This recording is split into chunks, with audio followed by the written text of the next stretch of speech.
In this video, we are going to discuss three systems of memory, but before we do, I want to describe how psychologists categorize these three systems of memory. There are two main dimensions along which these systems of memory differ, and these determine how we categorize them. First of all, the memory systems differ in their memory span, which simply refers to how much information that particular memory system can hold. Second of all, we have memory duration, which simply refers to how the memory systems can hold that information. So here are the three systems of memory: sensory memory, short-term memory, and long-term memory. I will note that probably you have seen some of these before, specifically short and long-term memory, but I will see that the way these terms are used in everyday life is actually really incorrect, and we'll get into that very soon. What you think is short-term memory and long-term memory probably isn't what you think. Sensory memory is probably a new one, and we are going to dive into all this. First of all, I want to describe a sort of a bird's eye level what the process looks like, because there is a sequence flow to your memory. It all starts by sensing or perceiving something from the outside world. How do you feel about something, right? Touch perception is something. Vision, maybe you want to hear something, smell something, etc. You take that information from the outside world into your brain. That is going to be your sensory memory. This is a brief form of memory all about perceptual information, and again we'll get into this very soon. That sensory information get passed on to short-term memory. Now short-term memory is where information either is going to die or goes into stored long-term memory, and the difference is sort of dependent on whether you rehearse the information. Think about a phone number of someone you just met, for example, right? Chances are you're going to repeat that phone number over and over just long enough to get a pen or paper or something for you to write down that phone number, and then probably you're going to write down that phone number. The information that is entirely lost doesn't go into the long-term memory. The only way it goes into the long-term memory is you specifically try and remember, you rehearse the practice of that information and get into long-term memory, and you'll notice a double arrow here between long-term and short-term memory, just to reflect the idea that not only does this information go from the short-term memory into the long-term memory, but you can also access this memory from your long-term sort of memory and bring them to your short-term memory. If, for example, you recall your birthday, you probably are thinking about what access to that information in the long-term memory and bring it to the short-term memory. And here is where it gets slightly dicey. Within these three systems of memory are subsystems. All of them except the short-term memory have subsystems. The good news is that these distinct forms of memory are very straightforward and easy to understand. I can give you a quick definition or idea, you'll get the same, but we will already learn about them in the way of habituation and classical conditioning. And you see here, we are going to get into each of them. You're going to use the color and a little bit of easier for you to pass out this information. Green relates to sensory memory, yellow relates to short-term memory, and red relates to anything long-term memory. And you're going to start by talking specifically about sensory memory and ignore everything else to start. So as I said before, sensory memory is memory for perceptual information, what you can see, hear, smell, and so on in the outside world. This is the memory system in which the memory is stored. Very briefly, we'll talk about the duration very soon before being passed on to short-term memory. And the best way to understand sensory memory is go through the example of the two sub-sort of systems within the sensory memory, starting with iconic memory. Iconic memory is sensory memory that is part of the system of vision. I think icon and an iconic memory, that is the visual memory. Last one, only about 1 second, right? 1000 milliseconds. That again is very brief, short duration, and this allows you to take a mental screenshot of what you saw. It allows you to hold an image in your mind ever so briefly and pass it on to the short-term memory. And let's have a quick demonstration if you're going to note or look anywhere else, and this is what you want to look up on the screen, because you're going to flash an image on the screen for very short duration, just about 100 milliseconds or 1/10 of a second. Your job is simply to let me know what you saw. Right? Here we go. All right. Now, did you catch it? That is it. You'll do it one more time in case you missed it. And here we go. Okay. If you may have a good memory that you have seen on the beach, the image that you saw, your ability to do that again depending on your iconic memory. Without your iconic memory, you will not be able to hold that picture in your mind. You just saw it for 1/10 of a second. That is a collective memory of your colleague. Think of an echo of a colleague. Memory, sensory memory for hearing that lasts between 5 and 10 seconds. So slightly longer duration than that is iconic memory. And it allows you to sort of play the audio back and hear it. It is a quick memory and it is really useful. For example, you take notes on what I'm saying, and you can take notes and chances that you can keep up with my rate of speaking, right? Probably onto the next sentence before you have written it down. The sentence you just heard, but your ability to continue writing that sentence, even though you have moved on, is thanks to your iconic memory. It is sort of a little audio that played in your memory. Okay, that is your sensory memory. I told you pretty simple. Now on to short-term memory. Here is where we debunk some sort of thinking in general society about short-term memory, and that is simply not accurate. So short-term memory is basically a memory system containing information that is from your sensory memory, and this sort of is maintenance memory system. Information gets maintained here for a short-term period of time, and look, this is typically between 10 and 20 seconds.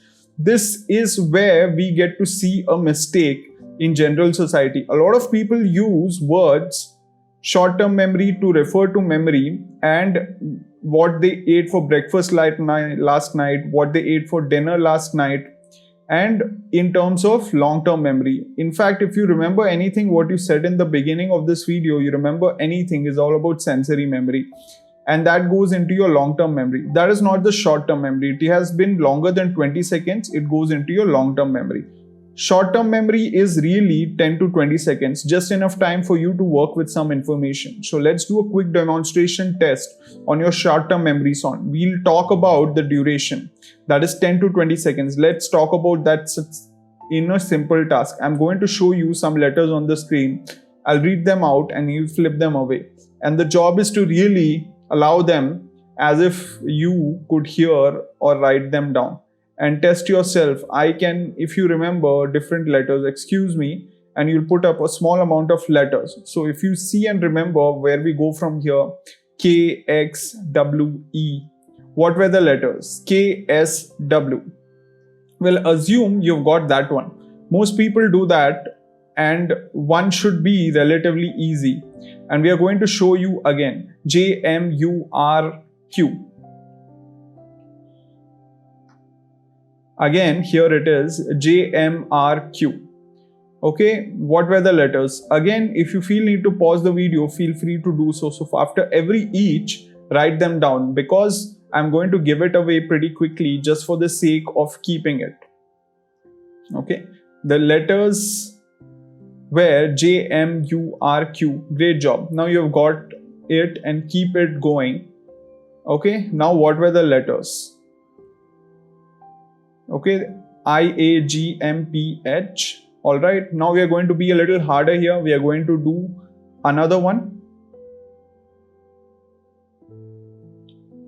Okay, what were the letters? Okay, here are the letters. How do you assess yourself? Let's do a crazy one. U, B, H, R, Q, F, E, Q, Z, T, R, Q, P, Z, S, P. Now you're not going to read them because the chances are it was impossible for you to do, right? Everyone has done here in the live class, and whatever you're able to get right, you will do in the first letters, maybe the last couple. And in general, it is very, very hard. And that is the illustration, that quick demonstration in the magic number. Magic number is the description of the short-term memory, which is about 7 plus or minus 2 bits of information. So the magic number is 7 plus or minus 2, meaning most of people, the variety of people can hold between 5 and 7 in 9 bits of information. The first one is that probably it is very easy. You probably did decent on that. And the last one is beyond the magic number, which means that unless you are someone with truly exceptional or short-term memory span, it's basically impossible for you. and there are always you're going to get around the magic number. Number one technique is called chunking. Chunking is the sort of technique which can increase the short-term memory by grouping it together with the sort of information. And here is an example. Let's chunk and do a demonstration between the similar one before, and you're going to make it easier for you to chunk some information. CIA, USA, FBI, NBC. Okay. Now you have got quite a bit, which is easier, right? Now you still have 15 letters, but we decrease that 15 bit of information into 5 chunks. CIA, USA, FBI, NBC, JFK. So these 15 letters have no relation with each other. You could be, if you're familiar with some of the acronyms, different acronyms, right? USA, United States, right?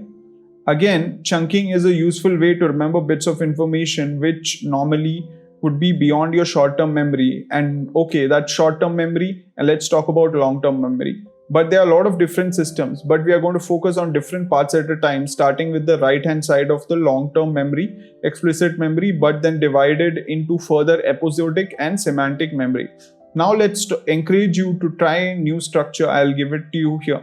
If you try and learn these 3 different terms, it is isolated, it's going to be really hard to remember semantic memory, or that part of implicit information short-term memory. So what was that? So let's talk and remember the structure. It will help you, I promise.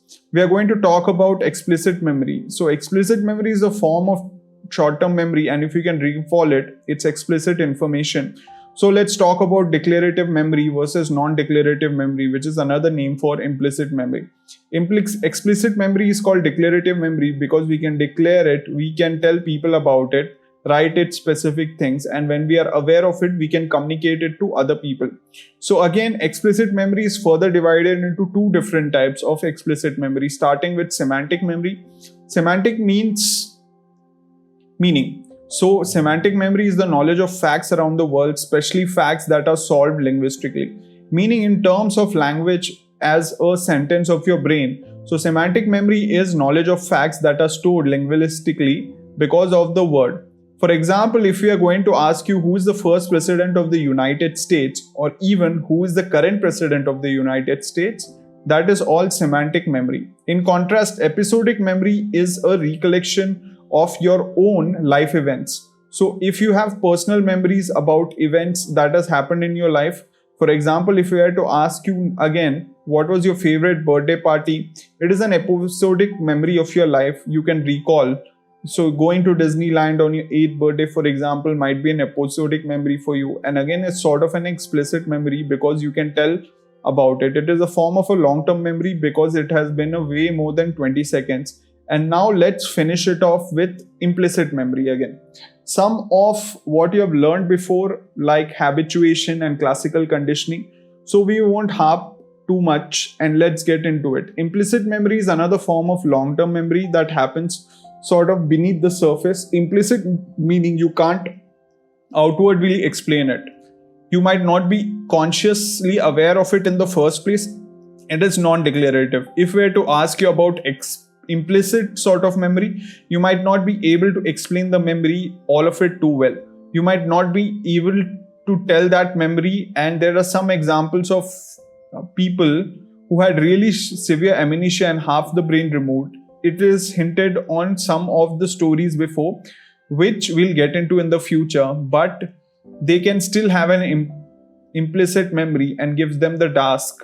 Every time they do the task, they are in short-term memory is gone, right? Long-term memory might be gone. Every time they do the task, they act like it's the first time they have seen it, right? I can't even think of this before, and the next day they do the task again, and it's like the first time they have done it. Yet they have done it enough times, you see improvement where they end up becoming expert at the task despite not remembering doing the task in the first place. So this is an example of explicit memory being totally wiped out, their implicit memory being intact. So there are a few types of implicit memory, habituation, classical conditioning that we have seen before. These are the memories which once learned become associations stored in long-term memory. These implicit memory might not be even having associations, but they have been habitualized. Using classical conditioning of a bell or whatever they think might be, so it might be implicit. Or we have procedural memory, a memory on how to do things. That is memory for procedures. For example, tying shoes, chances are you won't sit down even to tie your shoes every time you have done it. Now you have learned, it's part of your implicit memory on your long term. It is part of the procedural memory, which you can do the procedure. Same thing while riding a bike. Even if you have stopped the bike for riding, even if you don't, you have to think about single motion you're doing and you get on the bike and do it because you have a procedural memory. There are all sort of things that you might be able to do, like opening the doorknob, right? Simple things like that. And you really have to think about the parts of the procedural memory. And finally, priming. This is a bit of a misnomer. Priming, in a true sense, is the ability to identify a stimulus more quickly once you have seen a similar stimulus. And again, implicit, because you might not be able to even know what is happening. Psychologists have taken this idea of priming and adopted it into different studies. For example, we can post a picture of someone smiling on the wall between subjects, and in different conditions, people, frowning, people on the wall, you can see it in the prime. They need to be happier, less happier, and see what changes in their behavior. So this is an example of priming in sort of different applications. But in any case, I want to finish off the video with one last demonstration to illustrate a single interesting feature of that sort. It is an interesting way that our long-term memory works for this demonstration. Post some words on the wall slide and you will look at this time and read them aloud. We are going to try and remember many of these words as you can. So after I get through reading them, you will ask and put them away. I'll ask you to pause the video and write down a piece of paper or note or document or whatever, as many words as you can, and try to participate because you might find some interesting things that you can remember. So here are they: ball, shoe, tree, dog, paper, bird, house, sky, desk, car, rope, dress, xylophone, knife, store, pencil, grass, man, cloud, hat, base. Okay, so at this point, I want you to pause the video and write down as many words as you can remember. The video and write down as many things and take 5 or 10 seconds pause here. And just to be safe, but you really want to try your best and write down as many as you can, because I'm going to show you something kind of cool. Okay. All right. I'm going to jump back into this. If you haven't paused the video and written down your words, please do so. But if you have not, I'm going to show you the words here anyway. All right. So how did you do? If you're like most people, you probably did great on the first few words. The last few words and a couple of oddball words like xylophone and knife. Xylophone because it's a word you don't hear very often and it begins with some sort of weird letter. And knife because it is emotionally charged. That is an example of an illustration of primacy and regency. Primacy is recency, referring to the idea or phenomena in which, remembering a list, people tend to remember the first item, which is the primacy or prime beginning. And the last item is recency, most recent item, that is the best. This is why, for example, when paying for commercials, right? The example on Super Bowl Sunday, commercials pay much more to be placed at the beginning or at the end of a commercial break rather in the middle, because they know based on psychological research that if your commercial is in the middle, it kind of gets lost among the other commercials. But if you're at the beginning or the end, people tend to remember it more. Now you'll notice if you watch Super Bowl Sunday or look at another commercials or commercials that are in the middle and trying to be really weird, they try, to be memorable in some sort of way. And there is a commercial I can't forget, for example, years ago on Super Bowl Sunday, a puppet monkey baby commercial. Monkey baby, right? I can't forget it. It's in my head. It was in the middle. And a bunch of different commercials such as an oddball that I can remember.